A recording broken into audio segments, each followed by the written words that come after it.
Okay, are you ready for this? We're about to take a deep dive into the Bugatti Tourbillon. The Tourbillon. Yeah, this hypercar is so exclusive, so unbelievably Oh, cool. I know. I saw it. It's wild, right? Mm-hmm. Most of us, let's be real, we're only ever going to see this thing in pictures. Dreams, yeah, dreams. But today, we're taking you right into the heart of it. All right, first things first. The engine. Or should I say, the missing engine. Remember the W16, Bugatti's pride and joy. Gone. Would you believe that? It's out. Instead, they've dropped in, get this, a naturally aspirated V16. Can you imagine, in this day and age, with all the emissions regulations? Bold move, Bugatti. Bold is an understatement, but hey, they still managed to squeeze out a cool 1,000 horsepower. A measly 1,000 horsepower, right? Right.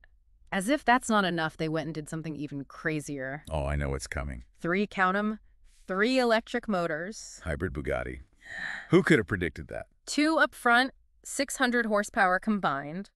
Then 1 more in the rear, another 200 horsepower. Bringing the grand total to, drum roll please, A mind-blowing 1,800 horsepower. That's more power than some private jets. it's absurd in the best way possible. Okay, try to wrap your head around this. 0 to 100 kilometers is in 2 seconds. 2. 2 seconds. Your coffee wouldn't even have time to spill. Officially, they're saying top speed is 445 kilometer. Officially. But you know how these things go. The rumors are already swirling. Right. Some are saying it can hit even higher speeds. Yeah. Knowing Bugatti, they've probably got a few special editions up their sleeve. Oh, for sure. They always do. Okay, let's move on to the design because it's just as wild as the engine. One look and you know it's a Bugatti, right? Oh, yeah, definitely. Those classic lines haven't gone anywhere. It's still unmistakably Bugatti, but with some modern, dare I say, aggressive twists. It's lower, wider, more, I don't know, menacing. Totally. And the aerodynamics, don't even get me started. They said the profile was Falcon-inspired. Falcon-inspired, huh? Hmm? Bugatti and their animal metaphors. Never gets old. The interior. Picture this. You're walking up to this beast and the doors don't just open. They don't just open. What do? They levitate. Practically. They rise up like insect wings. Now, that's an entrance. Talk about making a statement. And inside, it's pure Bugatti opulence. Bespoke everything, I bet. Everything. Handcrafted, luxurious details everywhere you look. But get this, they made the seats thinner to save weight. Really? Interesting. Wouldn't have thought of that. Right.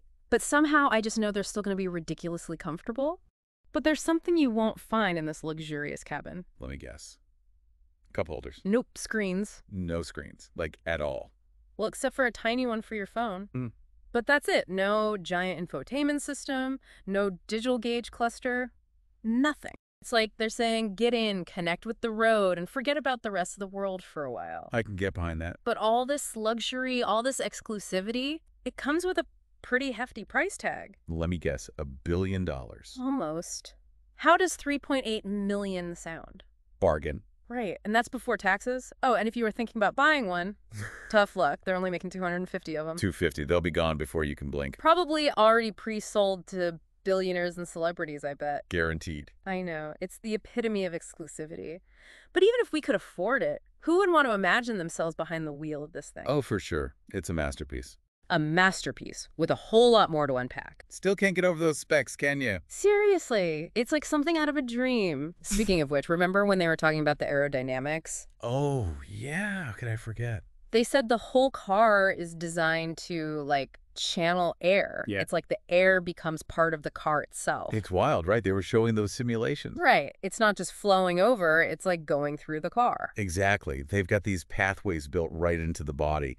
Even those air intakes. Oh, yeah, the ones that look like they could swallow a small child whole. Those, they're not just for looks. They're cooling the engine, the brakes. And creating downforce. Oh, yeah, tons of it. Okay, so form and function, I like it.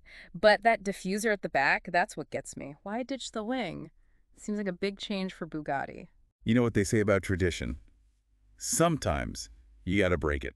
That diffuser, though, that's their secret weapon. At those speeds, you need all the downforce you can handle. It's like a giant vacuum cleaner, right? Sucking it to the road. Pretty much. Mm-hmm. All those curves, those angles, they all had a purpose. That's what I love about Bugatti, the attention to detail. They don't just slap things on for looks. Well, maybe sometimes they do, but every little thing is engineered to the max. Speaking of engineering, Yeah.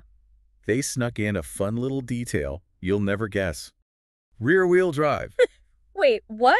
No way. You're messing with me. They've always been all-wheel drive, right? Always. But this time, they're Ben, giving you the option. so you can switch between the two. Yep. Want to feel all that power in the rear wheels? Go for it.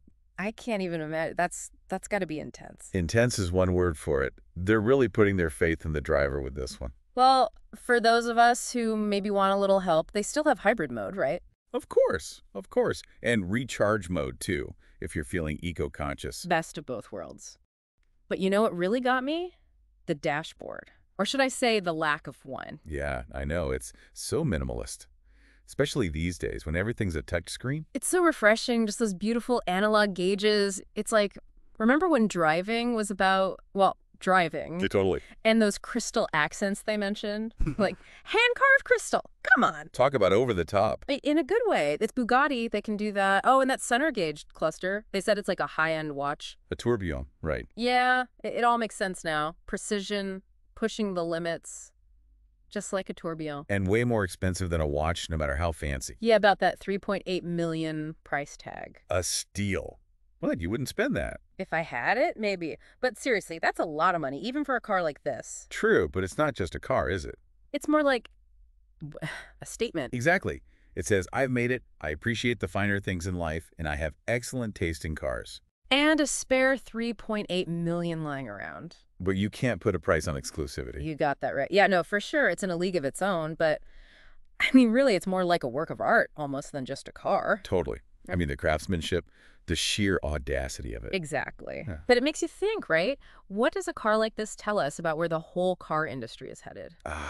The big question, isn't it? I mean, the Tourbillon, it's a statement for sure. Bugatti flexing its muscles, showing off what they can do. But there's got to be more to it. Oh, absolutely. Yeah. It's like they're saying, listen up, you can have outrageous power, elegant design, you can have cutting-edge technology without sacrificing that classic feel. So it's not just about speed anymore, like raw horsepower. Nope, it's about pushing the limits, but doing it with style, with an appreciation for the art of it all.